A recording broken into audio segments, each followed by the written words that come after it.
I'm going to give you today not a pork lasagna or a beef lasagna. No, no, no, no. We're going to go the ultimate lasagna, something that I'm incredibly proud of. It's crispy duck lasagna, using this fella here. This recipe is brilliant because it's kind of like an assembly of beautiful parts. White sauce, braised spinach, the roasted duck, poured into a lovely ragu with Chianti Classico, and then homemade ultimate royal pasta. Come on.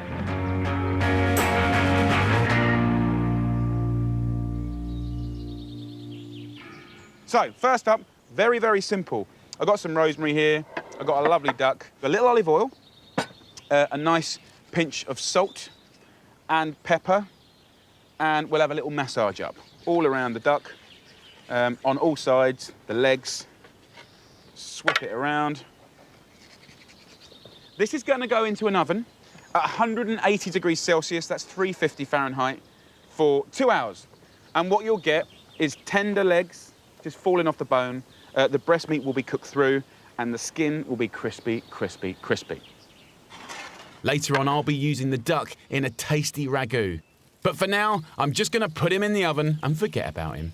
Next, I'm going to wash my hands. We're going to make royal pasta. Why royal? It's called royal because basically this is the pasta for kings.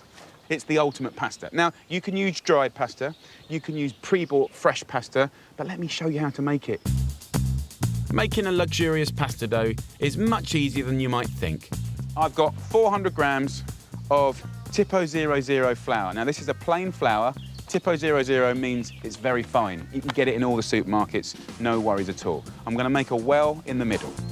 Tip 75 grams of semolina into the flour to give the pasta colour and bite. Then add just the yolks of a dozen eggs. It's going to be rich and silky, and it will blow your mind. Mix the yolks into the semolina and flour, gradually bringing it all together. Making pasta completely changed my life as a chef, as a cook. And just putting flour and liquid together, be it eggs or water, you know, all those shapes, all those sizes, that whole world of creativity that you can do for dinner, and then you can eat it. Brilliant. It's basically grown-up Play-Doh. And the whole point is it's supposed to be messy. Just add a little bit of water, just to loosen it up a bit. As it comes together, it will start to clean the board. What we want to do is create a lovely elastic dough. And when it's smooth, you're done. Look at that. This is gorgeous, yellow, it's smooth, and it's been well kneaded. The dough just needs to be wrapped in cling film and left in the fridge to relax. Now go away for 2 hours, don't think about anything, and we'll come back and we'll do the next part. A good lasagna may take a while, but taking the time to get each of its stages just right and having a little potter about in between is all part of the joy of making this dish. Yeah. Absolutely gorgeous. After 2 hours, you do get a lovely crispy skin. You can see here all the fat that's cooked out of it. Look at it. Don't throw it away. Get yourself a little heat-proof jar. I've just gone around the garden and picked a couple of herbs. Whatever you like, some rosemary, sage leaves, just in there like that. If you just pour some of that fat over the top. See that? You put that in the fridge and it will go like a block and it will keep for months and months and months. And then you just take a teaspoon of that, roast potatoes, starting off a shepherd's pie. Ooh, you know, even cooking a piece of fish, pork chop, rubbed over a roast chicken is ridiculous. So don't ever throw that stuff away.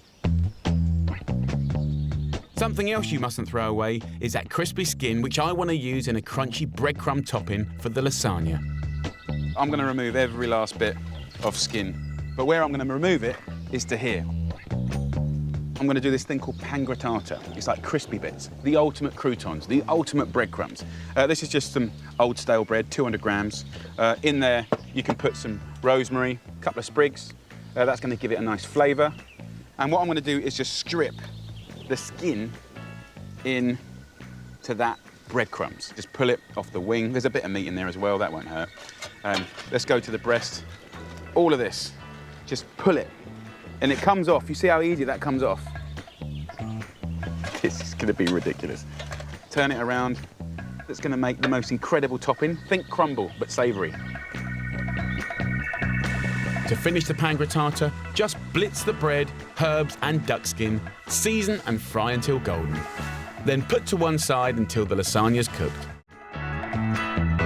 Let's get this ragu going. You know, lasagna needs that classic ragu happening in the pan. Start with 2 tablespoons of duck fat, then add 1 onion, 2 cloves of garlic, 2 carrots and 2 sticks of celery, all finely chopped. As this fries off, I want to add a couple of little interesting ingredients. First up, we're just going to put some fresh bay leaf in there. 2 or 3 leaves, they'll come out later. I've got some cloves here, just 2 or 3 little cloves. This gives the duck an incredible flavour in this ragu. You can just squash it with a knife. You can chop it up a little bit. The cloves and the red wine and the duck, phenomenal. Leave the veg to fry gently for around 20 minutes, giving them a stir every now and again. Now the duck that's left here, I want to pull the meat off the bone. You can see how tender that is. You'd be amazed how much meat actually comes off a duck. This will be enough to feed 8 to 10 people. So this meat will go a long, long way.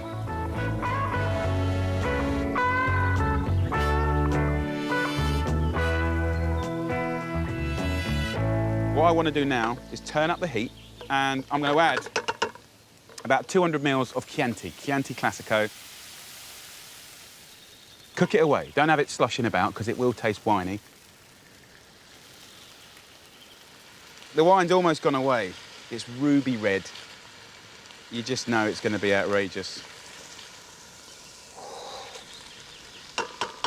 So now we go in with the duck. Rich meat. So that kisses all of that veg. Then we're going to get some lovely tin tomatoes in there. Look at the richness of that. 4 tins of good quality whole plum tomatoes, broken up, and a tin full of water that's deglazed the roasting tray. And that's the ragu all ready to simmer on a low to medium heat for an hour. This lasagna, like many lasagnas, is an assembly of parts, okay? Many things that you care for coming together as this thing that we all love. I'm going to put a pan on here. It's got some duck fat in there. And we're going to do the spinach. I'm going to put in a couple of ingredients to make spinach beyond beautiful. Sweet marjoram here, and you can buy this in the markets. Or in the garden, this just grows and grows and grows. It's worth planting. Golden marjoram, and of course you can see it's very, very beautiful. For whatever reason, they're best mates with spinach. When the pan is hot, go in with 2 cloves of finely sliced garlic. Keep your eye sharp. I do not want burnt garlic. The chopped marjoram. So just jiggle the pan. Then 800 grams of fresh spinach. Keep moving it. So this spinach here is going to be like part of the layers of the lasagna, intense and dark. And when you cook spinach like this as a side dish or in lasagna, it's incredible. There's one other thing you can do that I dearly love to make the ultimate spinach, and that's nutmeg. How is it that 10 little scrapes of a funny little nut thing can transform a whole veg dish? Once the moisture is cooked away, season with salt and pepper. So that can go to the side. I'm nearly ready to assemble my lasagna, but there's just one job left to do, the white sauce. Simply melt 100 grams of butter and stir in 100 grams of plain flour to make a roux. Then whisk in a litre of milk a little at a time until you have a thick white sauce. Let's let that simmer away, and I'll show you how to make it taste super delicious. And it's no great surprise, we're using cheese. So first up, Parmesan. Second up, cheddar. And then over here, a little fontina. A fantastic Italian cheese that is kind of a bit more bendy, and it melts beautiful and it gives you that incredible texture. So just season that white sauce with this cheese. Grate a 150-gram mixture of the cheeses and take your white sauce off the heat. I'm going to go straight in with that lovely blend of cheese. Really, you should do this to your taste, okay? You want it to have some bunk, some power, and you can blend those cheeses to suit you. Now, let's have a little taste. Yeah, that's what I'm talking about. Just a little bit of Parmesan, and that is gorgeous. A very delicious, quite painless white sauce to make. We've got the spinach, we've got the ragu. Let's let that tick over for another half an hour, And then let's come back and make that incredible lasagna amazing.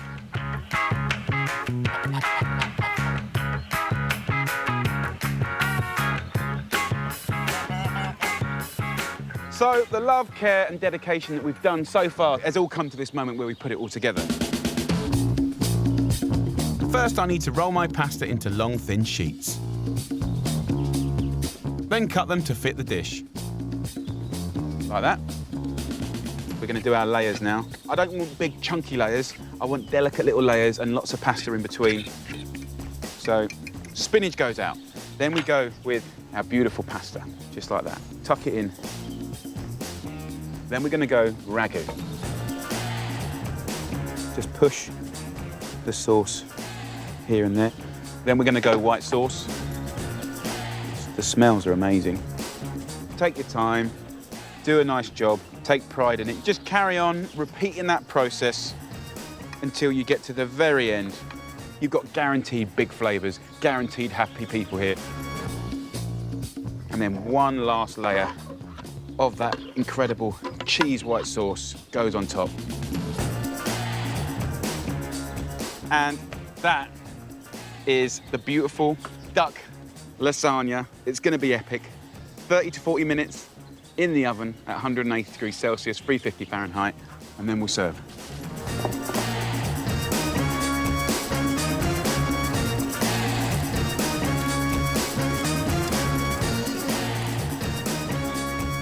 Have a look at that. Beautiful crispy duck lasagna. Bubbling away around the edges. That white sauce has protected it all. Everything cooked into each other. And then look, we got those crispy bits right here. Just sprinkle them on the top, kind of like a crumble. You can hear it sizzling.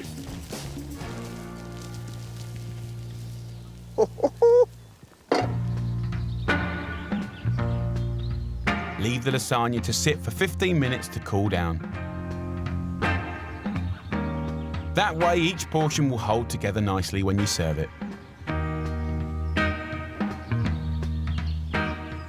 You can just see how lovely it is inside there. Crispy duck lasagna. That's what we want. Those lovely crispy bits. Absolutely gorgeous. Let's have a little taste. The way it just holds together is phenomenal.